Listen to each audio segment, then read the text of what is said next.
Praise the lord. హల్లెలూయా. సర్వోన్నతుడైన యేసుక్రీస్తు నామములో మీకు అందరికీ మా హృదయపూర్వక వందనాలు తెలియజేస్తున్నాను. అభిషేక స్వరం అనే మా కార్యక్రమమునకు మరొకసారి మిమ్మల్ని అందరినీ ప్రేమపూర్వకంగా ఆహ్వానిస్తున్నాను. ప్రభునందు ప్రియులారా, మీ అందరూ బాగున్నారా? దేవుని కృపలో మీరు అనుదినము వర్ధిల్లాలి అని మీ అందరి కోసం ప్రార్థన చేస్తూ ఉన్నాం. ప్రతిదినం ఈ కార్యక్రమంలో అందించబడుతున్న సందేశాలు మీరందరూ వీక్షిస్తూ ఆత్మీయంగా బలపరచబడుతున్నారని విశ్వసిస్తున్నాం. ప్రభును స్తుతిస్తూ ఉన్నాం. ప్రియులారా, ప్రభు మీకు తోడై ఉన్నాడు. దిగులు పడద్దు, కలవరపడద్దు. ప్రభు నీ చేయి పట్టుకున్నాడు, నిన్ను నడిపిస్తాడు, నీకు సహాయం చేస్తాడు. నీ ప్రతి అవసరతలు దేవుడు తీరుస్తాడు. లేదు అన్నట్టు కనబడుతుంది, కానీ సమృద్ధిని దేవుడు నీకు ఇవ్వబోతున్నాడు. లేమి కలగదు, యెహోవా నా కాపరి, నాకు లేమి కలగదు అని దావీదు చెప్తున్నాడు. నీ ప్రతి సమస్యలు తొలగిపోబోతున్నాయి. దేవుడు ఆకాశ వాక్యంలో నీ కోసం విప్పబోతున్నాడు. దేవుడు చేసే గొప్ప కార్యం నువ్వు చూడబోతున్నావు. నీ కన్నులారా నువ్వు చూస్తావు. ప్రభువు నీ పక్షంగా అద్భుతం చేయబోతున్నాడు. ధైర్యం తెచ్చుకో ప్రియ దేవుని బిడ్డ. నువ్వు నమ్మిన దేవుడు ఎవరు? ఆయన మహదైశ్వర్యం కలిగిన దేవుడే, మహిమాస్వరూపి, సర్వోన్నతుడు. సర్వ సంపదలు ఆయన యందు గుప్తమై ఉన్నాయి. నీకేం కావాలో దేవుడిని అడుగు, దేవుడు మొత్తం నీకు ఇస్తాడు. ప్రతిదీ దేవుడు నీకు ఇస్తాడు. మనుషులు ఎవరు ఇవ్వాల్సిన పనిలే. నీ చేతి పని కాదు, నీ చుట్టూ ఉన్నవి కాదు, నీ కంటికి కనబడే కాదు. దేవుని చేతి నుండి నీకేం కావాలో తీసుకో, అన్నీ దేవుడు నీకు ఇస్తాడు. దేవుడు నీకు సహాయం చేయాలని కోరుకుంటూ ఉన్నాడు. ప్రియులారా, అపోస్తుల కార్యముల గ్రంథ ధ్యానాలు మనం ధ్యానిస్తూ వస్తున్నాం. ఈరోజు బైబిల్ గ్రంథంలోంచి అపోస్తుల కార్యముల గ్రంథం 23వ అధ్యాయము 23వ వచనం నుండి మనం చదువుకుందాం. ప్రియులారా, ఇక్కడ పౌలు భక్తుణ్ణి సహస్రాధిపతి కైసరయ్యకు పంపిస్తూ ఉన్నాడు.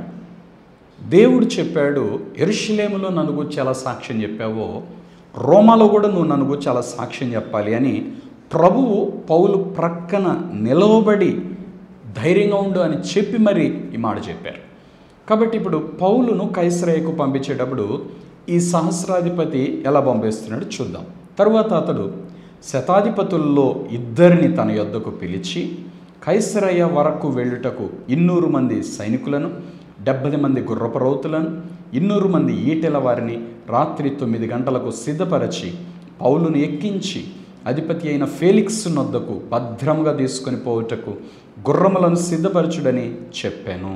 ప్రియులారా, పౌలుని ఇంకా తన దగ్గర ఉంచుకోవటం ఏమాత్రం క్షేమం కాదు అని సహస్రాధిపతి భావించాడు. ఎందుకంటే 40 మంది యూదులు పౌలును చంపే వరకు మేము అన్నపానములు పుచ్చుకోము, ముట్టము అని చెప్పారు.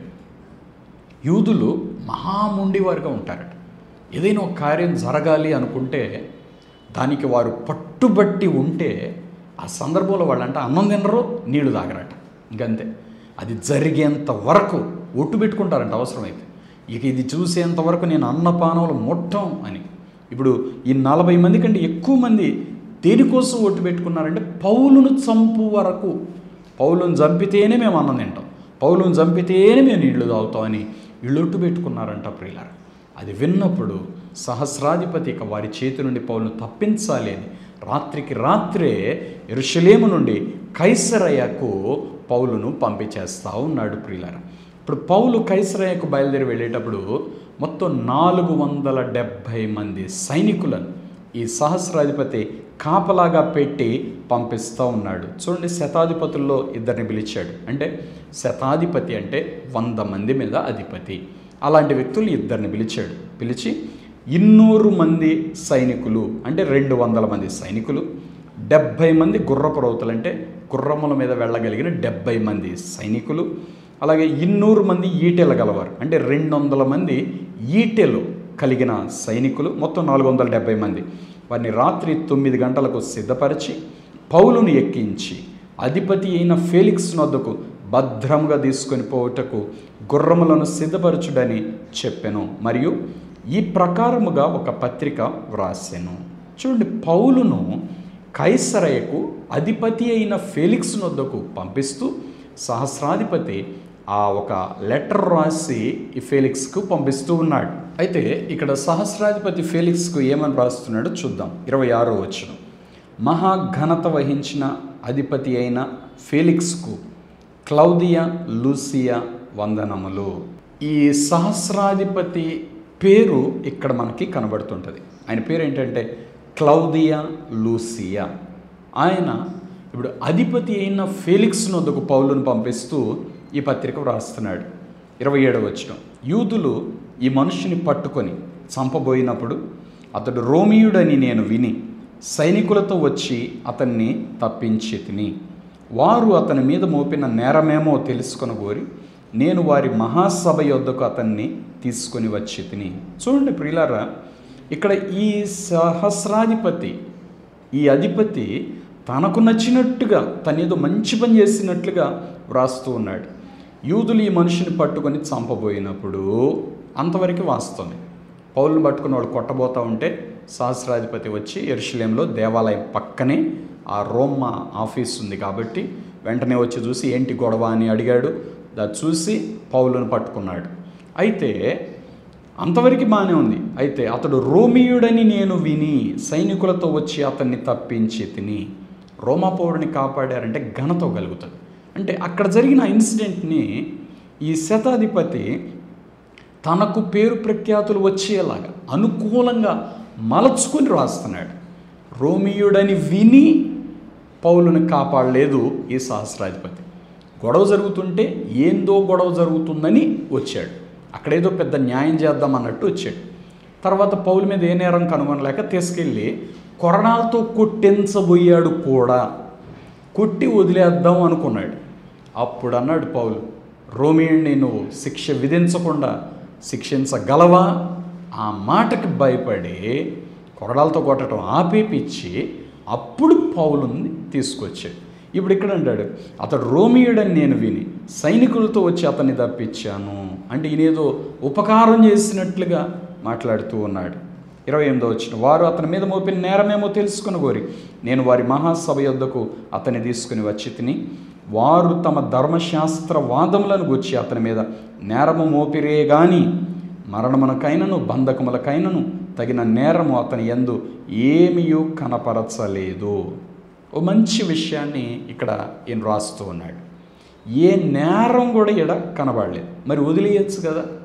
కానీ ఇక్కడ ఒక వివాదం జరుగుతూ ఉంది కాబట్టి మీ వద్దకు పంపిస్తున్నాను అన్నట్లుగా ఈ సహస్రాధిపతి అలాగూ వ్రాస్తూ ఉన్నాడు. ప్రియులారా, 30వ వచనం, అయితే వారు ఈ మనుష్యుని మీద కుట్ర చేయనై ఉన్నారని నాకు తెలియవచ్చినందున వెంటనే అతన్ని నీ యొద్దకు పంపించి నేరం మోపిన వారు కూడా అతని మీద చెప్పవలెనని ఉన్న సంగతి నీ ఎదుట చెప్పుకొన నా జ్ఞాపించి తిని.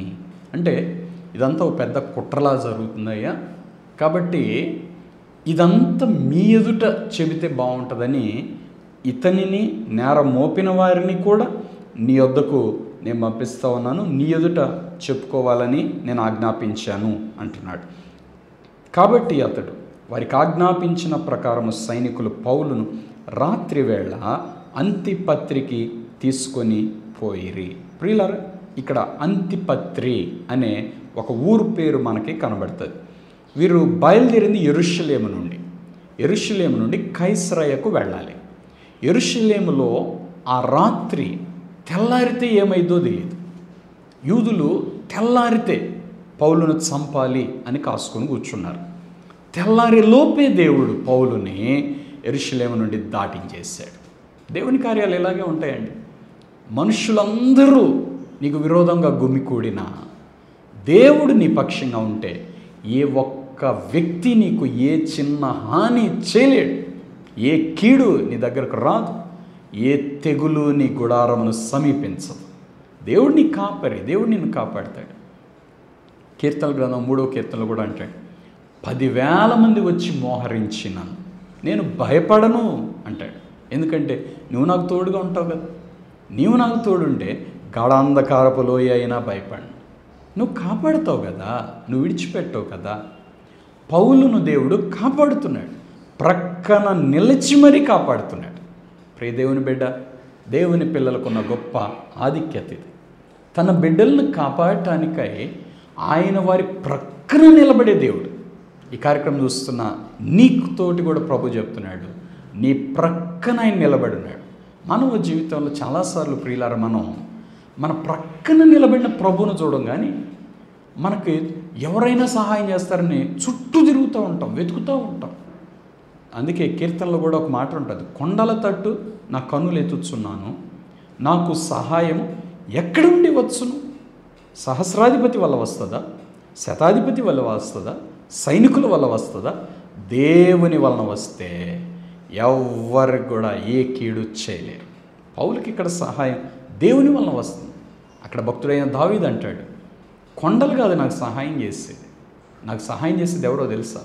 యెహోవా వలననే నాకు సహాయం కలుగును అంటాడు. ఆయన భూమి ఆకాశములను సృజించిన వాడు అంటాడు. ఆ మాటలు ఎంత అద్భుతంగా పోల్చి వ్రాయబడ్డాయి. నీ సహాయం దేవుని యొద్ద నుండి రావాలి. నీ సహాయం దేవుడు చేయటానికి సిద్ధంగా ఉన్నాడు. నీ ప్రక్కన నిలిచి నిన్ను ధైర్యపరుస్తూ సిద్ధంగా ఉన్నాడు. నువ్వు ఆయన వైపు చూడవే. ఆయన సృష్టికర్త, భూమి ఆకాశాన్ని సృష్టించిన దేవుడు నీ కొరకు ఏమైనా చేయగలడు. ప్రియులారా, మనుష్యుల మాయ ఉపాయములను దేవుడు సింపుల్గా అలాగా తీసిపడేసాడంతే. మనుషులు చాలా అనుకుంటారట చేయాలని, దేవుడు కూడా వాళ్ళని చూసి నవ్వుకుంటాడట. 2వ కీర్తనలో రాయబడుతుంది, వాళ్ళని అపహసించుచున్నాడు, వారిని చూసి నవ్వుతున్నాడు, ఆకాశమందు ఆసీనుడైన వాడు అని ఉంటుంది. దేవుడు నవ్వుకుంటాడు, ఏందిరా ఏమనుకుంటున్నారు మీరు, నా బిడ్డలు మీరు ఏమీ చేయలేరు. దేవుడు నిన్ను కాపాడుతుంటే నీకు విరోధంగా ఎవ్వరు నిలబడలేరు. ప్రియులారా, దేవుడు నీ పక్షమున ఉండగా నీకు విరోధి ఎవడు? ఇక్కడ పౌలు పక్షంగా దేవుడు నిలబడ్డాడు. 40 మంది మతాధిపతులు, ఒక గుంపు ప్రజలు పౌలు మీద నేరం మోపి చంపాలి అనుకుంటున్నారు. తెల్లారితే ఏం జరిగింది ఎవరికి తెలియదు ఇక. కానీ తెల్లవారక మునిపే దేవుడు పౌలుని యెరూషలేము నుండి కైసరయకు పంపించేస్తూ ఉన్నాడు. ప్రియులారా, ఇదే సందర్భం మనకి యేసు ప్రభు జీవితంలో కూడా కనబడుతుంది. బాలుడైన యేసు ప్రభు పుట్టినప్పుడు జ్ఞానులు హేరోదు రాజు దగ్గరికి వెళ్ళారు. యూదుల రాజుగా పుట్టినవాడు ఎక్కడున్నాడు? తూర్పు దిక్కున మేము ఆయన నక్షత్రం చూసి ఆయన పూజించడానికి వచ్చాము అన్నారు. హేరోదు రాజు ఆయన ఎక్కడో తెలుసుకొని నాకు వివరం ఇవ్వండి, నేను కూడా ఆయన పూజిస్తానన్నాడు. అది మాయోపాయముతో అన్నమాట. హేరోదు ఉద్దేశ్యం పూజించుట కాదు, ఆ శిశువును నిర్మూలించుట, చంపేయాలి అనుకున్నాడు. అయితే హేరోదు అంటే నేను పూజిస్తే నాకు వర్తమానం దండి. జ్ఞానులు వచ్చారు, జ్ఞానుల నక్షత్రం నడిపించింది యేసుప్రభు దగ్గరికి. జ్ఞానులు వచ్చారు, చక్కగా యేసుప్రభుని ఆరాధన చేశారు. సంతోషంతో తిరిగి వెళ్తా ఉంటే పాపం మంచోళ్ళు ఉంటారు కదండి, అమాయకులైన మంచోళ్ళు. వీళ్ళు ఏమన్నారంటే, అరే రాజుగారు కూడా వస్తా అన్నాడు, మనం వీళ్ళు రాజుగారికి చెప్దామరా అన్నాడు. వాళ్ళు రాజు దగ్గరికి బయలుదేరి వెళ్దాం అనుకుంటుంటే ఈలోపు పరలోకం నుండి ఏంజల్ దిగి వచ్చారు, ఒక దేవదూత దిగి వచ్చారు. హేరోదు దగ్గరికి వెళ్ళొద్దు, హేరోదు శిశువుని చంపాలని చూస్తున్నాడు, మీ దారి మీరు వెళ్ళిపోండి. దేవదూత చెప్పాక జ్ఞానులు వారి దారిని వారు వెళ్ళిపోయారు. హేరోదు రాజు అంట జ్ఞానులు తనను అపహసించారు అని ఇక అర్థం చేసుకొని యెరూషలేము మొత్తంలో ఒక ఆజ్ఞ ఇచ్చేసాడు, 2 సంవత్సరాలు పసిపిల్లలందరినీ చంపేయండి, నిర్మూలించేయండి. తెల్లారితే సైనికులు వచ్చి కత్తి పట్టుకొని నిలబడతారు.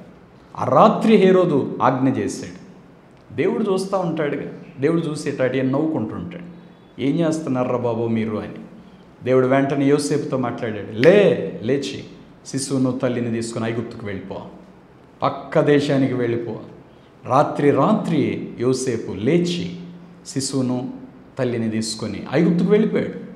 తెల్లవారి ప్రియులారా, భయంకరమైన వధ, 2 సంవత్సరాల లోపు మగపిల్లలందరూ చనిపోయారు. కానీ హేరోదు అనుకున్నదైతే జరగల.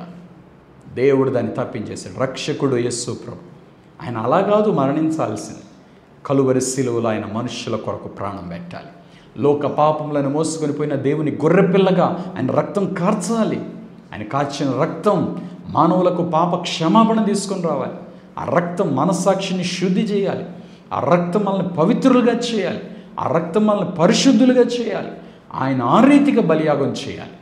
అయితే చిన్నప్పుడే చంపుదామని సైతాను అనుకుంటే దేవుడు దాన్ని తిప్పేశాడు. మనుష్యుల ఆలోచనలు, శత్రువుల తంత్రాలు, అవన్నీ దేవుడు అలా తిప్పేస్తాడు. ప్రియుల, దేవుడు నీకు తోడుగా ఉండి నడిపిస్తాడు. ఇక్కడ పౌలుకు విరోధంగా వీరు చేసిన ఆలోచనలు దేవుడు అలా తిప్పివేశాడు. ఇప్పుడు ఒక పత్రిక వ్రాసి అధిపతి అయిన ఫెలిక్స్ వద్దకు పౌలును పంపిస్తూ ఉన్నాడు ఈ సహస్రాధిపతి. తెల్లారేటప్పటికంట యెరూషలేము దాటేశారట. 470 మంది సైనికుల కాపుదల తెల్లారిందాక. తెల్లారి ఎక్కడికి వెళ్ళిపోయారు? యెరూషలేం దాటి వెళ్ళిపోయారు. అంతిపత్రి అనే ఊరికి వెళ్ళిపోయారు. అక్కడి నుంచి అంట ప్రియులారా, మరునాడు వారు అతనితో కూడా రౌతులను పంపి తాము కోటకు తిరిగి వచ్చిరి. అంటే గుర్రం మీద వెళుతున్న ఆ సైనికులు తప్ప మిగిలిన 400 మంది సైనికులు కోటకు తిరిగి వచ్చేసారు. ఇప్పుడు పౌలుతో పాటు వెళ్ళిన సైనికులు ఎంతమంది అంటే 70 మంది మాత్రమే. రాత్రి వేళ 470 మంది కలిసి యెరూషలేమును దాటించారు.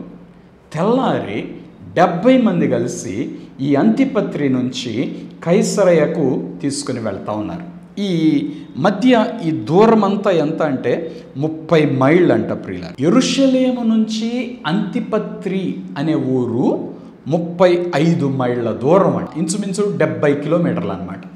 అంత దూరం రాత్రి వేళ ఆ సైనికులు నడిచారు. అంటే ఎంత స్పీడ్గా నడిచారో మనం అర్థం చేసుకోవచ్చు. అంత స్పీడ్గా నడిచారు ప్రియులారా వాళ్ళు. ఆ తర్వాత అంతిపత్రి నుంచి కైసరయకు వెళ్ళే దూరం 30 మైళ్ళు అనమాట. అంటే ఇంచుమించుగా 50 కిలోమీటర్ల దగ్గరగా ఉంటుందన్నమాట. మరి ఇప్పుడు అంత దూరం 70 మంది రౌతులు, ఆ గుర్రముల మీద ఉన్న ఆ యోధులు పౌలును కాపాడుతూ తీసుకొని వెళ్ళినారు ప్రియులారా. 32వ వచనం, వారు కైసరయకు వచ్చి అధిపతికి ఆ పత్రిక అప్పగించి పౌలును కూడా అతని ఎదుట నిలవబెట్టిర్రి. క్షేమంగా వచ్చాడు రోమాపట్నానికి, కైసరయకి. దేవుడు చెప్పాడు కదా, దేవుడు చెప్పిన ఏ మాట అయినా నిరర్ధకం అవ్వదు. నీ పట్ల దేవుడు ఒక ప్రణాళిక కలిగి ఉంటే దాన్ని దేవుడు నెరవేర్చేంత వరకు దేవుడు నిన్ను విడువడు. నువ్వు ధైర్యంగా ఉండొచ్చు. అంతే. దేవుడు చెప్పిన ప్రతి మాట మీ జీవితంలో నెరవేరుతుంది. దేవుడు దాన్ని మర్చిపోడండి. దేవుడు దాన్ని ఆపడు. మనుషులు మర్చిపోయినట్లు, మనుషుల మాటలు మార్చినట్లు దేవుడు మాటలు మార్చడు, తన నిర్ణయాన్ని మార్చడు. రోమాపత్రికలో పౌలు భక్తుడు రాస్తూ ఒక మాట రాస్తాడు, నాకు భలే ఇష్టమైన మాట. తన కృపావరముల విషయంలో అట దేవుడు పశ్చాత్తాపపడడట. అరే వీడికి ఎందుకు ఇచ్చాను, నమ్మకస్తుడు అనుకున్నాను, ఇప్పుడు నమ్మకస్తుడు కాదే. నాకు తోడుగా ఉంటాడు అనుకున్నాను, కానీ నాకు తోడుగా లేడే. నేను చెప్పిన మాట వింటాడు అనుకున్నాను, వినలేదే. ఇట్ట దేవుడు ఎప్పుడు అనుకోడట. మనం ఎలాంటి బలహీనమో తెలిసి ఆయన మనల్ని బలపరచడానికి చూస్తాడు. అందుకే మనల్ని ఎప్పుడు పట్టుకోవడానికి చూస్తాడండి దేవుడు, ఎప్పుడు ఎత్తుకోవడానికే చూస్తాడు. మనం నడుస్తున్నాం అనుకుంటాం, కానీ నడిచేది మనం కాదు, నడిపించేది ఆయన. అది తెలుసుకోగలగాలి మనం. అందుకే పౌలు అంటాడు, నేనేమై ఉన్నానో అది దేవుని కృప వల్లనే అయి ఉన్నాను. నేనేం చేసినా నన్ను బలపరిచే వాని యందే నేను చేయగలను. ఆయన చేయకపోతే నేనేం చేయలేదు. ఆయనే నన్ను నడిపిస్తే నేను నడవగలుగుతున్నాను, ఆయన చేస్తే నేను చేయగలుగుతున్నా. దేవుడు ఎలాంటి కాపుదలు ఇచ్చాడు. పౌలుని ఇక్కడ యెరూషలేము నుండి రోమాకు నడిపించేంత వరకు, కైసరయకు నడిపించేంత వరకు ఎలాంటి కాపుదలు ఇచ్చాడు. కైసరయలో ఒక అద్భుతమైన సంఘం ఉంది. శతాధిపతి అయిన కొర్నేలి ఉన్నాడు అక్కడ రక్షించబడిన అనేక మంది నమ్మకస్తులైన దేవుని బిడ్డలు ఉన్నారు, అన్యులైన దేవుని బిడ్డలు. సంఘం అక్కడ ఉంది కైసరయ. ఇప్పుడు పౌలు కైసరయకు వచ్చినట్లు మనం చూస్తాం ప్రియులారా. 32వ వచనం, వారు కైసరయకు వచ్చి అధిపతికి ఆ పత్రిక అప్పగించి పౌలును కూడా అతని ఎదుట నిలవబెట్టిరి. అధిపతి ఆ పత్రిక చదివినప్పుడు ఇతడు ఏ ప్రదేశపు వాడని అడిగి అతడు కిలికియా వాడని తెలుసుకొని, నీ మీద నేరం మోపు వారు కూడా వచ్చినప్పుడు నీ సంగతి పూర్ణముగా విచారింతునని చెప్పి హేరోదు అధికార మందిరములో అతనిని కావలి యందు ఉంచవలెనని ఆజ్ఞాపించెను. ఒక అద్భుతమైన కాపుదల. ఇంకా పౌలు వీళ్ళెవ్వరు ముట్టడానికి కూడా వీల్లేనంత కాపుదల. దేవుడు ఆ వ్యక్తిని కాపాడటం ప్రారంభిస్తే మరలా శత్రువు చేతికి అందనంత దూరం తీసుకెళ్ళిపోతాడు. అంతే. ఇంకా శత్రువు ఎంత ప్రయత్నించినా నీ దగ్గరకు కూడా రాలేడు, నీ కంటికి కూడా కనబడ్డు. ఇశ్రాయేల్ ప్రజలు ఐగుప్తు దేశం నుండి బయలుదేరి వస్తున్నప్పుడు ఫరో అతని సైన్యం వెంటబడి వచ్చారు. ఎర్ర సముద్రం ఎదురుగా ఉంది. వీళ్ళకి సమస్య పాపం, ఎలా దాటి వెళ్ళాలి అని వీళ్ళు కలవరపడుతూ ఉన్న పరిస్థితి అది. ఆ బాధలో వీళ్ళు నలిగిపోతూ ఉంటే ఇంతలో వెనక నుంచి రథముల చప్పుడు, గుర్రముల చప్పుడు వినబడుతుంది. ఏంటి అని అలా చూస్తే ఇంకేముంది, అయ్యి బాబోయ్ ఫరో సైన్యం తరుముకుంటూ వచ్చేస్తుంది. ఎదురు చూస్తే ఎర్ర సముద్రం, ముందుకెట్ట వెళ్ళాలో అర్థం కావట్లా. వెనక చూస్తే ఫరో సైన్యం, వాళ్ళు వచ్చి చంపుతారో బానిసలుగా బయటకెళ్తారో మళ్ళీ తెలియదు. ఇప్పుడే కత్త బయటకు వచ్చామనుకున్నాం, ఇప్పుడే కత్త విడుదల పొందామనుకున్నాం, ఇప్పుడే కాస్త నెమ్మదిగా ఉందనుకున్నాం, ఇంతలో వాడు తరుముకుంటా వస్తున్నాడు, ఇప్పుడు ఏం చేయాలి? ఇలాంటి పరిస్థితిలో ప్రియులారా తన బిడ్డల పక్షంగా దేవుడు దిగి వస్తాడు. దేవుడట ఇశ్రాయేలు ప్రజలకి ఫరో సైన్యమునకు మధ్యలో ఒక అగ్ని జ్వాలగా దిగి వచ్చాడు. అవతలిపి వాళ్ళందరూ ఆపేశాడు. అంతే, వాళ్ళు పరిగెత్తుతూ వచ్చారు కానీ నీ దగ్గరకు రాలేదుగా. వాళ్ళు నీ మీద పడ్డట్టుగా ఉన్నారు కానీ నిన్ను ముట్టలేదుగా. నీ చుట్టూ ఆవరించినట్టున్నారు కానీ నీకే కీడు చేయలేదుగా. ఇది కదా దేవుని కాపుదల, ఇది కదా ప్రభు నీకు ఇచ్చిన రక్షణ, ఇది కదా దేవుని నమ్మకత్వం. అయితే మనం కంగారు పడిపోయి కలవరపడి, ప్రభు వాడు ఎందుకు వచ్చాడు, ఇది ఎందుకు జరిగింది, అట్టెందుకు జరిగింది, ఇది ఎందుకు ప్రభు, అదెందుకు, మనం దేవుని ప్రశ్నిస్తుంటాం. నువ్వు ప్రశ్నించాల్సింది దేవుని కాదు, నిన్ను నువ్వు ప్రశ్నించుకో. ప్రభా, ఎందుకు శత్రువు నన్ను తరుముతున్నాడు? ఎక్కడ నేను శత్రువు చేతికి చిక్కాను? ఎందుకు శత్రువు నా వెనకబడుతున్నాడు? నా బలహీనత ఏమైనా ఉందా? నా లోపం ఏమైనా ఉందా? నేను నీ కాపుదల్లో ఉన్నానా లేనా? నువ్వు నన్ను భద్రపరచయ్యా అని మనం ప్రార్థన చేసుకోవాలి. దేవుడు మనల్ని కాపాడుతాడు, విడిచిపెట్టాడు. నమ్మదగిన దేవుడు ప్రియుల తన పిల్లల్ని ఎన్నడూ విడిచిపెట్టాడు.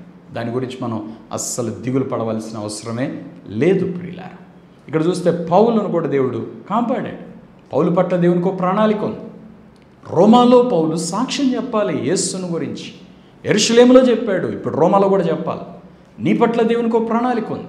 నువ్వేం చేయాలని దేవుడు నిర్ణయించాడో అది నీ చేత దేవుడు చేయించుకున్న దాకా దేవుడు నిన్ను విడిచిపెట్టాడు. దేవుడు కొంతమందిని ఎన్నుకుంటాడు, వీళ్ళు దేవుడు చెప్పింది కాకుండా ఇంకోటి చేస్తూ ఉంటారు. నువ్వు అవన్నిట్లో ఫెయిల్ అయిపోతానే ఉంటావు. లాస్ట్కు నువ్వు తిరిగి వచ్చి దేవుడు నీకు చెప్పింది చేసి అప్పుడు దేవుని చిత్తానికి లోబడితే అది నీకు క్షేమం.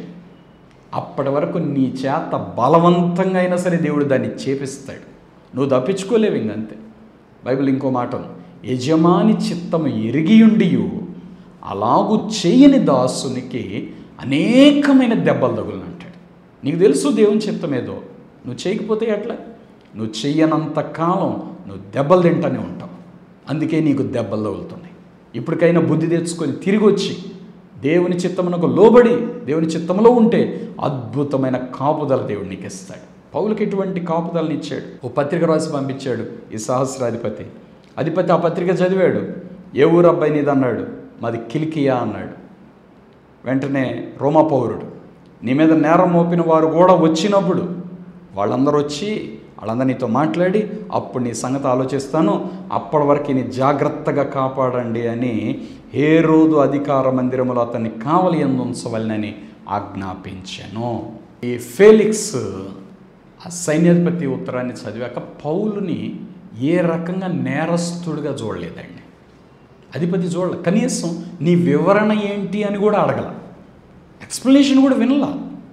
అంటే దేవుడు ఎటువంటి కృపనిస్తున్నాడో మనకు అర్థమవుతుంది. ఓ వ్యక్తి కృంగిపోయినప్పుడు, ఓ వ్యక్తి బాధలో ఉన్నప్పుడు ఆ వ్యక్తిని ఇంకా దేవుడు బాధ పెట్టాడు. పౌలు ఇక్కడ చాలా బాధలో ఉండి ఉంటాడు. ఎందుకు వీళ్ళు అర్థం చేసుకోవట్లేదు? వీరికి రక్షకుడి గురించి చెప్పాలని నేను ప్రయత్నం చేస్తుంటే నన్ను చంపాలని వాళ్ళు ఆలోచించడం ఏంటి? పౌలుకి అది చాలా వేదన కలిగించి ఉంటుంది. ఎందుకంటే నా స్వజనుల రక్షణ నిమిత్తమై అని భారంతో రోమపత్రికలు రాస్తాడు. వాళ్ళందరూ రక్షించబడాలనేది నా హృదయాభిలాష, నా మానని ప్రార్థన అంటాడు. వాళ్ళ కోసం దెబ్బలు తినడానికైనా రెడీ అయిపోతాడు, అవసరమైతే వాళ్ళ చేతిలో చచ్చిపోవడానికైనా రెడీ అయిపోతాడు. కానీ వారందరూ రక్షించబడాలి అనేది పౌలు యొక్క కోరిక. వారిలో ఏ ఒక్కరూ రక్షణను పోగొట్టుకోకూడదు, రక్షకుడిని పోగొట్టుకోకూడదు. అది పౌలు యొక్క ఆశ. పౌలు చాలా బాధలో ఉన్నప్పుడు ఆ టైంలో ఫేలిక్స్ ఏమన్నా అడిగితే మరి ఎలాంటి సమాధానం చెప్పేవాడు. అయితే ఫేలిక్స్ కూడా అధిపతి అక్కడ ఏం మాట్లాడలేదట. సరే ఈయన తీసుకెళ్ళిపోండి, ఇంకేంటి అబ్బాయి ఏంటి, ఏం అడగల, తీసుకెళ్ళి జాగ్రత్త కాపలా పెట్టండి అని హేరోదు రాజు తాను ఈ పస్కా పండుగ ఇటువంటి వాటికి యెరూషలేముకి వచ్చేటప్పుడు ఆయన కోసం ఒక అధికార మందిరాన్ని కట్టించుకున్నాడట. దానిలో మొదట్లో నిర్మించిన అధికార మందిరములో పౌలును భద్రంగా దాచిపెట్టారు. అంటే దాని అర్థం ఏంటంటే ఒక గృహ నిర్బంధం అన్నట్టు, ఒక ఇంట్లో ఉన్నట్టు. ఇప్పుడు పౌలు జైల్లో ఉన్నట్టు కాదు, ఒక ఇంట్లో ఉన్నట్టుగా అన్నమాట. అక్కడ పౌలుని కాపలాగా ఉండి జాగ్రత్తగా చూసుకోవాలని ఆజ్ఞాపించాడు. ఈ మతాధికారులందరూ వచ్చి వాళ్ళందరూ చెప్పింది విందాం అని. చూడండి, దేవుడు తన పిల్లల పక్షంగా ఎప్పుడూ క్రియ చేస్తూనే ఉంటాడు. మనం మర్చిపోయామని ఆయన మర్చిపోడండి. ఇశ్రాయేలును కాపాడువాడు కునుకడు, నిద్రపోడు. నీ ప్రక్కన ప్రభు ఉంటాడు, నీకు తోడుగా ప్రభు ఉంటాడు. నీ ప్రతి శ్రమలో, నీ ప్రతి బాధలో నిన్నెన్నడూ విడువను, నిన్నెన్నడూ ఎడబాయను అని దేవుడు వాగ్దానం చేశాడు. కాబట్టి ప్రియులారా, దేవుని పిల్లలుగా మనం ధైర్యం తెచ్చుకోవాలి. ఏ శ్రమ, ఏ బాధ, దేనికి మనం కలవరపడకూడదు. ప్రభువు ఉన్నాడు, తప్పక సహాయం చేస్తాడు, నీ పక్షంగా నిలబడతాడు, నీ కొరకు ఆయన తప్పక సహాయం చేస్తాడు. ధైర్యం తెచ్చుకో. నువ్వంటే దేవునికి ఎంతో ప్రేమ, నీకోసం ప్రాణం పెట్టాడు, నీకోసం రక్తంగా వచ్చాడు, నిన్ను రక్తం ఇచ్చి కొన్నాడు. ఎలా విడిచిపెడతాడు? ఓ తల్లి తన బిడ్డను విడిచిపెట్టిద్దా, మర్చిపోయిద్దా? వారైనా మరచుదురు కానీ నేను నిన్ను మరువను అని ప్రభు చెప్తాడు. ఎంత ప్రేమ అండి దేవునికి! ఇంత ప్రేమ కలిగిన దేవుడు నన్ను విడిచిపెట్టాడు నువ్వెలా అనుకుంటావు? దేవుడు నిన్ను విడిచిపెట్టలేదు. ప్రార్థన చేసుకో, నమ్మదగిన దేవుని చేతికి అప్పగించుకో. దేవుడు నిన్ను పట్టుకొని నడిపిస్తాడు. ప్రార్థన చేసుకుందాం. తల వంచి కళ్ళు మూసుకోండి. మీ కొరకు ప్రార్థన చేస్తాను. పరిశుద్ధమైన తండ్రి, పౌలును అపాయముల మధ్యలో ఎటువంటి కాపుదలిచ్చి నడిపించావో వాక్యంలో నుండి మీరు మాతో మాట్లాడుతున్నందుకు మీకు స్తోత్రాలు. ఈ కార్యక్రమం చూస్తున్న బిడ్డలందరినీ దర్శించండి. వారి జీవితంలో కూడా నీ కాపుదల దయచేయండి, నీ సహాయంను దయచేయండి. కృంగిన వారిని లేవనెత్తండి, దుఃఖంలో ఉన్న వారి కన్నీటిని తుడిచివేయండి. వారి ప్రతి సమస్య నుండి విడిపించండి, వారి ప్రతి బాధ నుండి విడిపించండి. బిడ్డలకు కావాల్సిన సహాయాన్ని దయచేయండి. ఆయన నువ్వు నమ్మదగిన దేవుడు ప్రభు, నిన్ను ఆశ్రయించు వారి ఎడల నువ్వు దయాళుడు. నాయన నీ బిడ్డలను విడిచిపెట్టే దేవుడు కాదు ప్రభు. ఇప్పుడే నీ బిడ్డలను దర్శించండి, ఒక అద్భుతం జరిగించండి. వారికి ఉన్న ప్రతి సమస్యలు తొలగిపోవాలని ఆజ్ఞాపిస్తున్నాను. ఆర్థిక ఇబ్బందులు తొలగిపోవాలయ్యా, బిడ్డలకున్న అప్పులన్నీ తొలగిపోవాలి, అనారోగ్య పరిస్థితులన్నీ తొలగిపోవాలని ఆజ్ఞాపిస్తున్నాను. ముట్టండి నాయన, స్వస్థపరచండి, అద్భుతములు జరిగించండి. నీ బిడ్డలకి ఏది అవసరమో అది దయచేయండి. వీరి పక్షంగా నిలబడి నాయన నువ్వు ఉన్నావు అన్న ధైర్యం వీరికి దయచేయండి. చేయబట్టుకుని నడిపించు, బలపరచండి, తోడుని నడిపించండి, దీవించుమని నెమ్మది సమాధానం దయచేయండి. ఈ కార్యక్రమం చూస్తున్న ప్రతి వ్యక్తిని, ప్రతి కుటుంబాన్ని నీ చేతులు అప్పగిస్తున్నాను. నమ్మదగిన దేవుడు, మంచి కాపరి, తోడుండి భద్రపరిచి దీవించుమని యేసు నామంలో ప్రార్థిస్తున్నాను తండ్రి, ఆమేన్. ప్రియులారా, ఈరోజు కార్యక్రమం ద్వారా మీరు దీవించబడ్డారని నమ్ముతున్నాం. మీరు పొందిన మేలు మీ ఆత్మీయ బలం తప్పకుండా మాకు తెలియపరచండి. ఈ కార్యక్రమం మీకు దీవెనకరంగా ఉంటే తప్పకుండా ఒక కార్యక్రమాన్ని స్పాన్సర్ చేయండి. అలాగే మీరు పంపించిన ప్రతి కానుక మాకు అందినది అని ఒకసారి మాకు ఫోన్ చేసి తప్పక మాతో మాట్లాడి చెప్పండి ప్రియులారా. తద్వారా మీ పేర్లు మేము రాసుకొని మీ కొరకు మా అనుదిన ప్రార్థనలో ప్రార్థన చేస్తాం. మాకు మీరు కానుక వేసిన తర్వాత చెప్పకుండా దయచేసి ఉండవద్దు అని మనవి చేస్తున్నాం. తప్పకుండా మాకు కాల్ చేయండి, మాతో మాట్లాడండి. మీ కొరకు మేము ప్రార్థన చేస్తాం. దేవుడు మిమ్మల్ని దీవించును గాక. God bless you. ఆమేన్. మీ ప్రేమపూర్వక కానుకలు చెక్ ద్వారా, లేక డీడీ ద్వారా, లేక ఆన్లైన్ ట్రాన్స్ఫర్ ద్వారా మాకు పంపించుటకై మా account number 115894442996, state bank of India, IFSC code SBIN 00212232. అలాగే మీ ప్రేమపూర్వక కానుకలు గూగుల్ పే ద్వారా, ఫోన్పే ద్వారా, అలాగే పేటిఎం ద్వారా కూడా మాకు పంపించవచ్చును.